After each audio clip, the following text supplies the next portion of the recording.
yang dibawakan oleh syariat Islam, haji juga, tawaf juga, sa'i juga. Mereka juga tetap melaksanakan sholat dengan sholat 2 rakaat tadi. Datang ke sana itu memang berhaji, cuman memang nggak pakai titel, dari dulu nggak pakai titel. Haji mereka sama, ada berdiri dulu di makam Ibrahim, tawaf di Hajar Aswad. Karena kalau tawaf dan sa'i sudah berada di zaman syariat Nabi Ibrahim alaihissalam. Tapi bedanya, tujuannya. Kalau dulu ibadah haji dan umroh itu adalah tempat berkumpulnya para bisnismen, saudagar, yang datang dari Semenanjung, dari misalkan Mesir, dari Eropa, dari manapun datang di situ, mereka berbincang-bincang tentang rempah-rempah, berbincang tentang apa yang bisa dikelola nih. Jadi manasiknya tidak ada. Unsur untuk mempersatukan agama, mempersatukan hati, mempersatukan jiwa, mempersatukan ibadah pada Allah itu nggak ada. Satu, Tuhannya juga banyak waktu itu dalam bentuk berhala. Yang kedua, tujuan mereka adalah ambil keuntungan. Dan itu sama dengan sekarang. Dari mulai bulan Syawal itu sudah pada berdatangan. Ada yang pakai unta, ada yang pakai perahu, ada yang pakai kendaraan mungkin dulu. Kayak apa ya kendaraan? Belum ada kapal, belum ada pesawat dulu. Mereka yang digeret mungkin pakai keledai, pakai kuda. Sampai kumpul lah perniagaan. Pada saat tanggal 9, mereka pun sama melaksanakan wukuf di Arafah. Tapi yang ada dalam perbincangan mereka tidak jauh adalah masalah bisnis, masalah bicarakan Lata dan Uzza. Inilah yang kemudian ketika Qusay itu kakek Nabi yang ke-9, Muhammad bin Abdullah bin Abdul Muttalib bin Hashim bin Abdul Manaf bin Qusay ke-6. Qusay ketika melihat itu semua, maka dirubahlah. Persembahan-persembahan di sekitar Ka'bah dihilangkan. Tawaf yang tadinya setelah tawaf membincangkan masalah bisnis sudah diusahakan. Setiap perbincangan bisnis di luar. Maka nampaklah bahwa nanti sepeninggal Qusay akan lahir turunan dari Qusay yang kelak membawakan agama yang membenahi dan mensucikan ajaran Nabi Ibrahim. Jadi haji itu ajaran Nabi Ibrahim. Maklum, dari Nabi Ibrahim ke Nabi Isa saja pertautan waktunya sekitar 700 tahun. Nabi Isa kepada Nabi Muhammad perbedaan sekitar 500 tahun. Jadi berarti 1200 tahun. Seperti apa Mekah sekarang dengan Mekah Nabi dulu itu beda. Ini pelajaran haji dari Nabi Ibrahim sampai pelajaran haji dari Nabi Muhammad sudah sangat jauh. Cuman kalau dulu yang menjadi perubahan perombakan adalah perilaku amaliyahnya. Kalau sekarang teknis dan kondisinya, cara tempat, udah jauh berbeda. Walaupun tempatnya tetap di situ. Pernah terjadi pergeseran Ka'bah, pernah karena banjir Ka'bah bergeser sampai Hajar Aswad juga melenceng jauh dari tempatnya sehingga terjadi perdebatan. Siapa yang bisa memposisikan Hajar Aswad ke posisinya, maka dia adalah suku dan firqah yang terhormat. Di sana perebutan menempatkan Hajar Aswad sampai mau tumpah darah. Ada yang berkata, waktu itu adalah Hatim Al-Hadi. Kata Hatim Al-Hadi, sebentar, yang berhak memutuskan siapa yang akan memangku Hajar Aswad ke posisinya adalah orang yang pertama datang ke sini. Siapa dia? Oh, Al-Amin. Waktu itu Rasulullah usia masih sekitar 22 tahun. Panggil ke sini sekarang. Panggillah Nabi Muhammad SAW. Saat itu belum jadi Nabi. Terus kemudian diputuskan. Nah, dengan intuisinya, makanya sifat patona, sifat tabligh, sifat amanah, sifat siddiq itu sudah berada jauh sebelum jadi Nabi. Jadi siddiq, amanah, tabligh, fatwa itu adalah sifat-sifat yang wajib pada para rasul sebelum dan sesudah diangkat jadi rasul. Sama. Cerdas rasul dari dulu, amanah rasul dari dulu, bukan baru-baru setelah diangkat jadi nabi. Kita kan kadang-kadang beda. Dulu berjanjinya kira-kira setelah diganti pakaian, kita bisa diusap baru berubah kira-kira. Jadi masih terjadi hijrah, makanya disebut hijrahan. Walesan pindahan. Tapi kalau Nabi Muhammad SAW siddiq, tabligh, amanah, fatwanya memang sudah dari dulu. Nah, ketika ditanya bagaimana ini menurutmu alamin, itu gelar yang nempel. Kalau kata sekarang mah atau pan dipanggil top lawyer. Kalau kata Pak Haji mah pacetong begini, pacetong. Gitu. Top lawyer. Jadi dulu nama Muhammad hampir tenggelam dengan gelar kebaikannya. Gelar saat itu disebut Al-Amin, sang terpercaya, sang jujur dan terpelihara. Amin, sini. Mata kudu seneng pengaran Amin. Jadi ayah di Bantar Kemang ya Haji Amin ya, bos angkot. Amin sini. Ada apa? Tolong antum yang paling pertama masuk ke sini. Masuk ke Ka'bah maksudnya. Sekarang saya mau tanya, di antara semua Bani Adi, Bani Hashim, Bani Manaf, semuanya, siapakah yang paling berhak untuk memindahkan ini? Begini, Rasulullah SAW dalam rangka mempersatukan hati, diambilnya selendang segi empat, ditaruhnya itu Hajar Aswad di tengah-tengah, dipangku oleh setiap kedudukan, oleh setiap kepala suku, dari setiap ujung selendang tersebut. Sehingga diangkat bareng-bareng dan diposisikan dengan posisi yang lemah lembut oleh Rasulullah, sehingga semua suku, semua kepentingan terbela, semua kepentingan terakomodir oleh akal jenius Nabi Muhammad Sallallahu Alaihi. Gagallah peperangan, tidak jadi pecahnya peperangan. Gara-gara apa? Gara-gara Hajar Aswad diposisikan kepada tempat semula dengan kebijakan dan dengan cara Nabi Muhammad Sallallahu Alaihi. Ini membela semua hak. Udah sekarang biar bareng-bareng. Nggak pernah ada saya yang duluan, saya yang paling mulia. Dibela oleh Rasulullah Sallallahu Alaihi Wasallam. Nah, setelah posisi Ka'bah, posisi Hajar Aswad sudah kembali, maka apa yang dilakukan Nabi? Nabi menjaga merawat. Belum. Saat itu Nabi Muhammad belum punya kekuatan untuk merombak berhala. Belum langsung, pelan-pelan. Inilah dakwah, memberitahu kepada orang itu harus pelan-pelan, nggak bisa langsung. Walaupun ada cara yang langsung, ada cara pelan-pelan. Ketika kita melihat kesalahan, ada yang cara melihatnya dengan pelan-pelan untuk merubahnya. Karena Rasulullah saja merubah daripada jahiliyah kepada nur, kepada agama yang hak, itu ya Allah ya lebih pelan-pelan. Nabi baru menerapkan batunya. Setelah itu tiba-tiba Rasul diangkat jadi Nabi, berjuanglah Nabi sampai Nabi selama di Mekah saja hijrah 3 kali. Kepindahan Nabi hijrah 3 kali. Pertama ke Habsyah sekali. Pulang ternyata sudah ada boikot. Dalam boikot itu disebutkan bahwa setiap Muhammad dan pengikutnya yang sudah murtad dari agama nenek moyang mereka, maka harus diboikot, harus dihambat untuk tidak belanja dan tidak boleh barang beli apapun. Silakan, yang di bawah silakan. Ini saya sudah komitmen tidak boleh. Itu kontraknya dengan SPCT, dengan SPT. Subhanallah. Akhirnya apa terjadi? Nabi Muhammad SAW datang dengan kondisi sedih. Pertama hijrah ke Habsyah 12 orang. Tetapi Habsyah belum nyaman.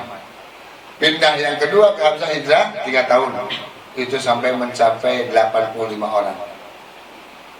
Masya Allah, tabarakallah, sedih. Datang ke Mekah dari Habsyah, itu yang menyuguhi Nabi, yang membela Nabi, yang memberikan jamuan kepada Nabi saat di Habsyah, seorang pendeta Nasrani. Subhanallah.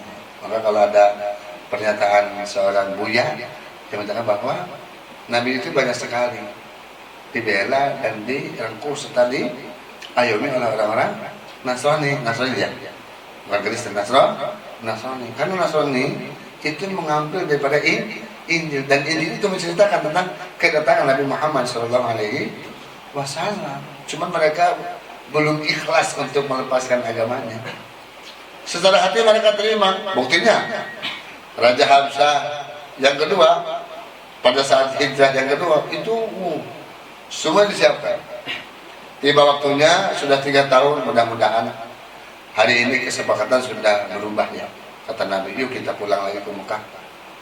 Begitu sampai di Mekah, ada namanya Utbah. Utbah ini paling sentimen. Kenapa? Dia merasakan tidak betah. Selama 3 tahun berada dalam rombongan hijrah, dan memang makan apapun ya namanya juga hijrahan, apa enak. Pindahan, itu pun untuk sementara. Kampung halaman masih ada, rumah di kampung halaman masih ada, disuruh pindah. Di pindahan itu cuman mengandalkan jamuan orang, tidak diberikan hak kuasa untuk barang beli. Jadi uang yang dibawa oleh Nabi Muhammad dan kaum itu tidak berlaku dimanapun. Itu boikot orang-orang jahiliyah luar biasa. Pada saat pulang, Utbah ngamuk. Dia sampai begini, kalau begini terus saya akan cincang itu apa namanya, tulisan pemboikotan. Ya Allah, kersane Allah. Begitu sampai ke tempat tulisan di ujung Ka'bah, tulisan itu sudah dimakan rayap habis. Otomatis Utbah langsung berkata, ya Rasulullah, Muhammad dan semua kaum-kaum yang ikut dengan Muhammad, kita sudah bebas. Pemboikotan sudah batal. Kenapa? Ini tulisan sudah rusak. Karena memang percaya seperti itu.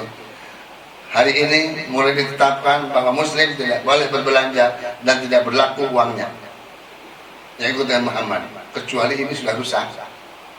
Orang pun membayangkan ini rusak kalau bahan dengan kaleng mungkin bakal membutuhkan lama, butuh beberapa waktu. Tapi yang dilalah itu dimakan rayap. Padahal rayap biasa nggak suka namanya kaleng, tapi itu dimakan sampai habis.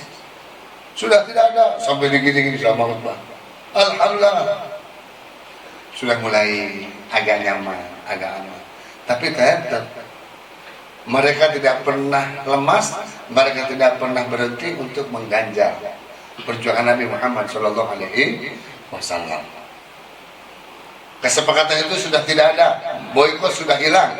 Datang lagi akal kedua untuk merayu Nabi Muhammad SAW agar tidak melanjutkan dakwahnya. Datang lagi seorang utusan dari Abu Jahal. Kata utusan itu ngomong, Muhammad, biasanya orang-orang kalau kemana-mana cerita tentang kepentingan pribadinya, maunya kaya. Sekarang gini, mau sekaya apa kamu?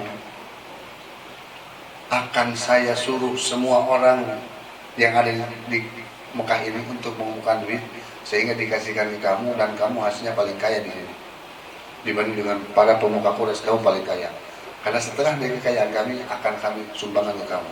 Asal satu, hentikan Islam, hentikan dakwah agama Islam, hentikan kamu buat Tuhan-Tuhan bayangan kamu itu. Tidak, tolak. Ketiga ditawarin wanita, nggak mau.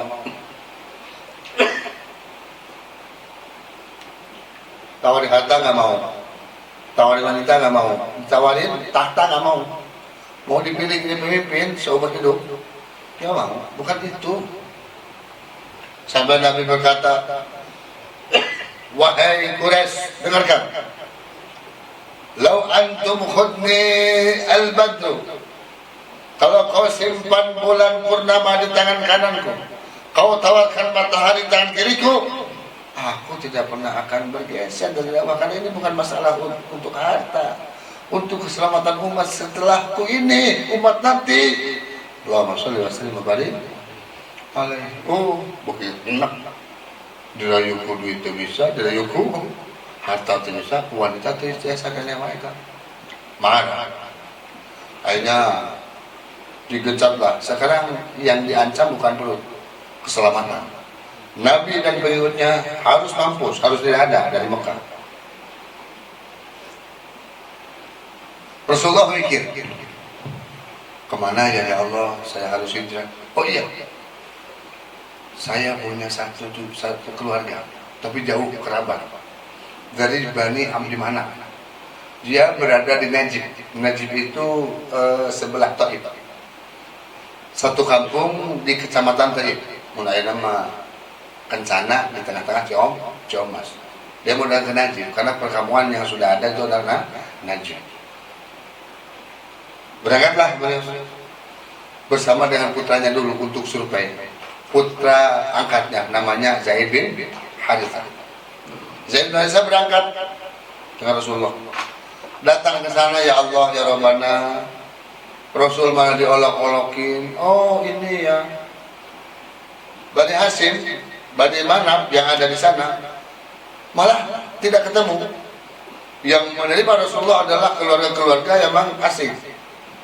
Dan itu bukan keluarga Kristen, bukan keluarga Nasrani. Ada keluarga Nasrani berdua. Itu Ruqayyah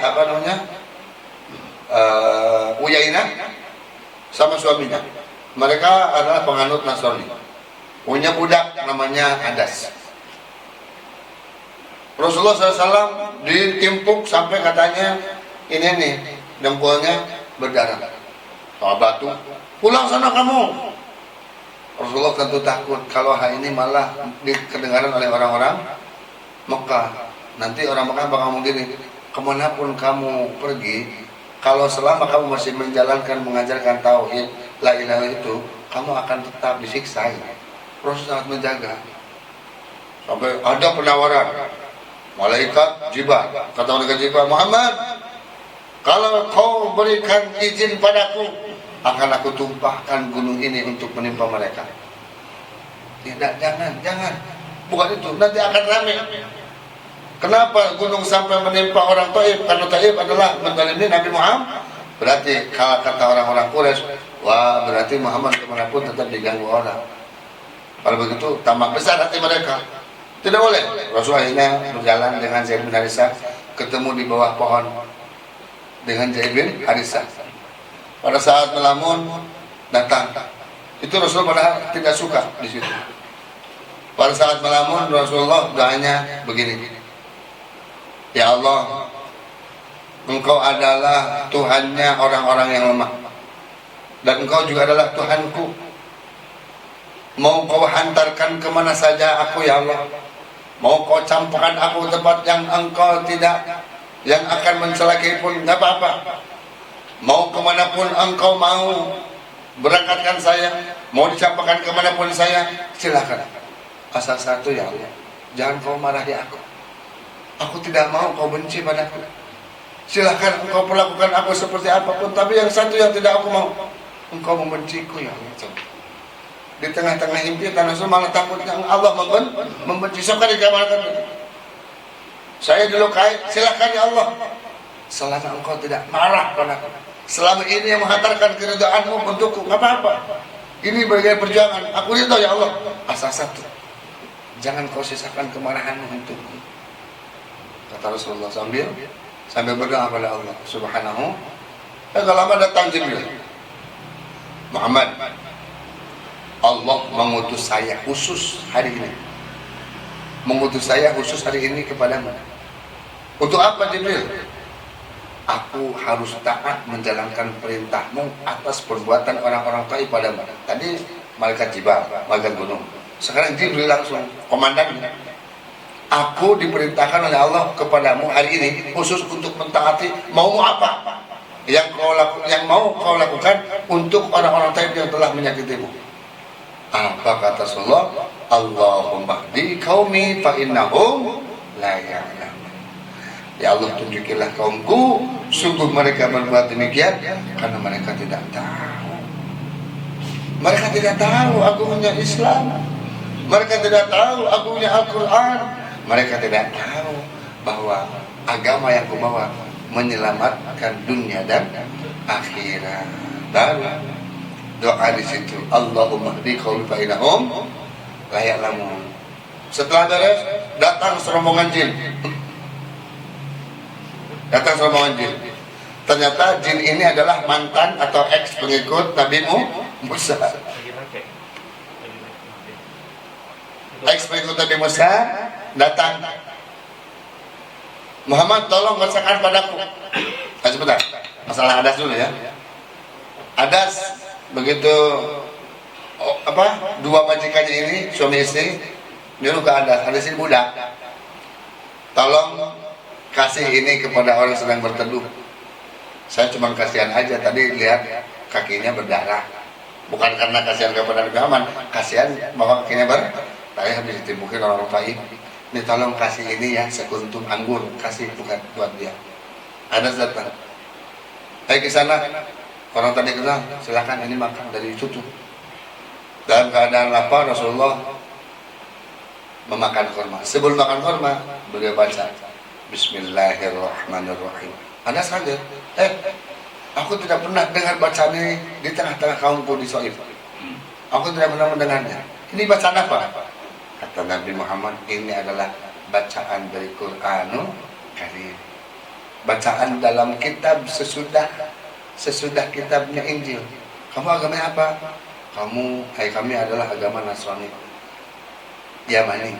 Kami agama Nasrani Yamani. Kalau begitu, coba perlihatkan saya membaca Quran. Sama enggak dengan yang kamu pernah temukan dalam kitab sebelum ini?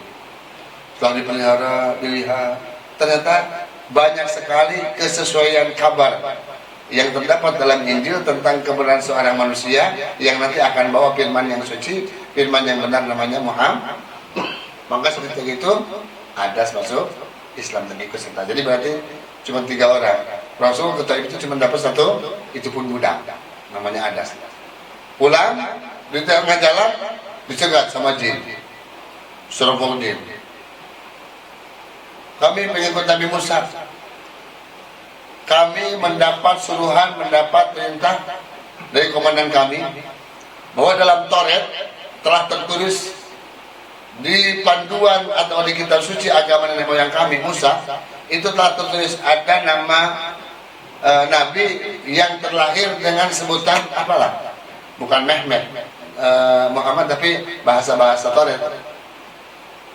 Setelah kami amati dari jauh, dari kemarin, percis ujiannya sama, berdarah-darahnya sama, kesabarannya sama dengan yang diceritakan di Taurat, maka kami semuanya akan beriman. Kata Rasulullah, karena memang Rasul perlu hiburan dulu, perlu teman dulu, maka Rasulullah ajak dulu kembali ke Mekah. Jin ini mengangkat Rasulullah Shallallahu Alaihi Wasallam pada menggotong dengan sukacita. Di dekat Makkah, jin itu berbeat untuk masuk Islam kepada Nabi Muhammad Shallallahu Alaihi Wasallam. Sekitar 3 kilo dari Masjidil Haram ada masjid namanya Masjid Jin. Itu tempat berimannya, ikrarnya semua jin kepada Nabi Muhammad Shallallahu Alaihi. Dan dari situ mereka berikrar, siapapun yang mengaku kami secara pasukan jin yang sudah muslim siap menjadi umatmu. Maka Nabi Muhammad itu adalah kafatil khalqi, bukan saja nabinya manusia, tapi juga nabinya seluruh jin. Banyak yang banyak yang turut, banyak hikmah. Jadi di jin itu juga ada Islam, ada perantau sosial, ada RT, ada RW, ada di jin. Cuman kita nggak tahu dan nggak usah. Oke. Setelah itu datang ke Mekah, datang delegasi dari Najran sebanyak 20 orang. Najran itu nama satu kampung yang penghuninya kebanyakan penduduk Nasrani. 20 orang ini ngomong gini, Muhammad, tolong tunjukkan kepada kami mendapat perintah dari pendeta kami, dari kiai kami, bahwa dalam Injil itu tertulis nanti ada orang yang tanda-tandanya begini. Sesaat itu juga setelah diceritakan oleh Nabi dan mereka melihat kondisi Nabi persis yang sama di Injil, maka delegasi Najran masuk Islam, pertama kekuatan. Jadi itu sahabat, kadang-kadang antum berjuang di sini tapi nggak dapat, ternyata yang dapat malah dia lain. Itu bagian daripada proses, dan Rasul pun seperti itu. Jadi kalau antum usaha langsung lancar, jangan-jangan ini tidak ikut sunnah Karena ikut sunnah Nabi itu 1, 2, cat, terhambat dulu. Kadang-kadang bukan di situ dapatnya. Rasul berangkat ke Taif untuk mencari ketenangan. Di Taif malah dilemparin batu. Rasul sabar. Rasul tetap pada pemilihan bahwa semua mereka berlaku demikian karena mereka tidak tahu. Pas pulang Rasul diikutin kaum jin dan ada satu budak yang ikut. Pas datang ke Mekah ada golongan Najran. Tanpa diminta, tanpa dicari, tanpa capek-capek dan berdakwah, mereka datang langsung bai'an. Masya Allah. Tahun itu Rasulullah diingatkan Siti Khadijah. Khadijah itu punya putra dari Rasulullah itu 6. Qasim, Zainab, Ruqayyah, Ummu Kulthum, Fatimah, Abdullah. Yang ketujuh putra Nabi adalah Ibrahim. Tapi kalau Ibrahim bukan dari Siti Khadijah, beliau dari Siti Maria, orang Kipti. Jadi 7 putra Nabi ini, 3 anak laki-laki meninggal waktu kecil semuanya. 4 perempuan semua meninggal pada saat Rasul masih hidup. Ada yang tersisa 1 meninggal setelah Rasul wafat, Siti Pak. Itu pun nggak lama, cuma 2-3 bulan. Bisa gitu ya. Jadi Rasul itu sengaja menunjukkan dalil bahwa beliau tidak akan menurunkan kenabian kepada anaknya sekalipun. Allah telah benarkan firman-Nya bahwa Nabi Muhammad adalah khatamul anbiya wal mursalin, penutup nabi dan penutup semua rasul tidak boleh ada nabi. Sampai putranya saja yang paling kompeten, tampannya sama, gagahnya sama, tindak tanduk dan semua raut wajah, sosok tubuhnya persis dengan Rasulullah. Namanya Qasim, putra paling gede. Itu pun meninggal saat 2 tahun. Ini tunjuk bahwa kau tidak menurunkan dinasti ya. Kau tidak boleh mendinastikan Nabi. Nabi Muhammad sudah ditabis menjadi Nabi terakhir. Sayyid Qasim tidak dikabarkan sampai gede. Nah, Siti Zainab ini pernah menikah, tapi dengan laki-laki pada saat jahiliyah, sebelum Islam, sebelum Nabi jadi Rasul, dengan Wasil bin Adi Al-Umair. Kemudian dari Wasil bin Adi Al-Umair punya anak namanya Umamah. Umamah ini gadis nanti dinikahi oleh Sayyidina Ali. Padahal Sayyidina Ali sebelumnya menikahi Fatimah, putri Rasulullah SAW. Setelah Fatimah meninggal, ada ponakannya nih lagi nganggur, dinikahin. Nanti itu sah, gitu, boleh nikah Fatimah. Cuman di orang mah nggak bincang ya. Kalau di misalnya nggak ada juga awal di aww. Ada misal, ada si Adit, si Merlin itu sah bisa. Itu tapi jadi kita mah kebenaran dulu itu kayak gitu. Nih, Siti Ruqayyah itu istrinya Sayyidina Utsman. Beliau menikahi Ruqayyah pada saat di Mekah. Datang ke Madinah, tak lama kemudian Ruqayyah meninggal. Ada adiknya, si Koso masih tinggal, namanya Ummu Kulthum. Dinikahi oleh Sayyidina Utsman itu disebut Din Nurain, pemilik 2 cahaya. Karena beliau menikahi Ruqayyah putri Rasulullah saat di Mekah. Begitu hijrah di Madinah, belum lama wafat Siti Ruqayyah, beliau langsung menikahi Ummu Kulthum dengan 1 nih, Fatimah. Fatimah dinikahi oleh Sayyidina Ali. Dari Ali ini banyak keturunannya. Yang paling populer Sayyidina Hasan dan Sayyidina Inilah yang disebut dengan Ahlul Bait. Ahlul Bait itu apa? Ahli rumah Nabi. Siapa dia? Nabi, Sayyidina Ali, Fatimah, Hasan, Husain. Sudah sampai sana. Itu Ahlul Bait. Kalau semata kesini banyak yang menyebut Ahlul Bait pada tujuannya, iya secara geria. Sekarang kan lagi musim. Misalkan ada komunitas putra keraton, padahal sarua, kereng sarua, barang hakana sarua jeung ulang, tapi nyebutnya kaya keraton. Loba di Bogor nih. Ayam disebut Kakang Prabu. Ya balik Kakang Prabu lani hai bener. Ai Kakang Prabu mah kan Prabu kan. Dia mah Prabu. Saya cina keturunan kerajaan, kemarin orang pernah acaranya. Ustaz ada lihat ya? Amuk Marugo. Sinjano. Akhirnya Pangeran Agung Buana Jayaningrat bahulah. Banyak pangeran itu adalah gelar untuk putra raja. Ada yang mampu-mampu. Tahu aja ayat. Ahli waris Nabi Muhammad SAW. Kata Rasulullah, kullu mu'min ali. Setiap orang beriman pada Allah dan Rasulnya, keluarga besarku. Inilah yang disebut dalam surat Al-Kautsar disebut Abtar. Abtar adalah lahirnya keberkahan daripada turunan Nabi. Ada yang menisbatkan Abtar itu artinya Habib, ada yang menisbatkan adalah kaum mukmin. Ali, apa namanya Topan, Arif sama. Sahabat dia jadi umat Nabi Muhammad SAW yang berislam dan beriman. Yang penting kan sekali lagi Nabi saja langsung berdiri begitu di haji wada. Ayuhan nas, inna Allah la yanzuru ila suwarikum wala ila samikum walakin Allah yanzuru ila qulubikum wa amalikum. Itu sudah beres, nggak usah dipertentangkan. Allah tidak pernah menilaimu dari pakaianmu, tidak pernah menilaimu daripada nisbatmu, daripada sosokmu, dari tampanmu, daripada ragamu. Yang Allah akan perlihatkan manusia adalah dari hati dan amal perbuatannya.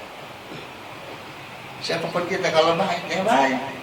Kalau buruk ya bu, nggak bisa disebutkan karena oh itu mah masih masuk surga, masih salah nggak bisa. Salah masa salah karena Allah yang mengatakan demikian dari Nabi kita Muhammad Sallallahu Alaihi Wasallam. Hubungannya dengan haji, maksudnya ini adalah berkaitan karena pada saat Rasulullah sudah di Madinah, kemudian Rasul sudah punya keberanian, maka dilaksanakan haji besar-besaran.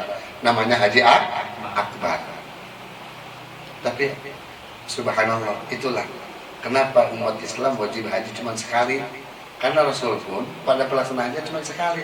Begitu beres haji, pulang dari haji, tidak lama wafat. Tahun ke-10 Rasul haji. Bawa 10.000 pasukan, langsung di berendam ke semua patung-patung berhala-berhala. Langsung Rasul ke wukuf, langsung Rasul melaksanakan khutbah di sana, yang akhirnya turun surat Al-Maidah ayat ketiga. Jadi Rasul itu haji cuma sekali, umroh tiga kali. Kalau nanya, haji dulu apa umroh dulu? Umroh dulu. Rasul aja umroh dulu, baru haji. Kalau tidak kemudian haji, minimal sudah umroh. Ini mah haji kagak, umroh kagak. Mau jadi apa? Idza sahahat jismah, ketika Allah sehatkan jasadmu, ketika Allah luaskan rezekimu, kau tidak melaksanakan haji dan umroh, maka terputus hubungan dari Allah Subhanahu. Nauzubillah min dzalik. Takut banget kita. Labbaik Allahumma labbaik. Subhanallah. Saya datang menyembah Allah. Ya kudu kita harus labbaik setiap waktu. Nanti kalau sudah di tempat mikot, labbaiknya kencengin ya, insya Allah. Nah, inilah hikmah dan perjalanan haji Nabi Muhammad SAW. Ternyata perjalanan Rasul itu sungguh luar biasa. Menggapai kesempurnaan ibadah itu untuk mencontohkan kepada umatnya agar kita semua selamat dunia, selamat akhir. Maka kita hari ini minta nggak usah banyak-banyak. 3 poin, persis seperti permohonan Abah Lutfi. Amin. Pertama, minta diatur Allah. Masuk semua urusan itu minta diatur Allah. Mengatur sendiri mah puyeng. Yang mana begini, mana begini. Katamu, omongan hari ini A, hari ini C, besok B, besok A. Nggak orang, ya nih. Mudah-mudahan Allah yang ngatur. Amin. Yang kedua minta kecukupan dunia dan yang ketiga minta selamat dunia dan halas. Cukup dengan nama. Selamat dunia dan akhirat. Cukup dunia dan akhirat. Dan yang ketiga minta diatur Allah Subhanahu.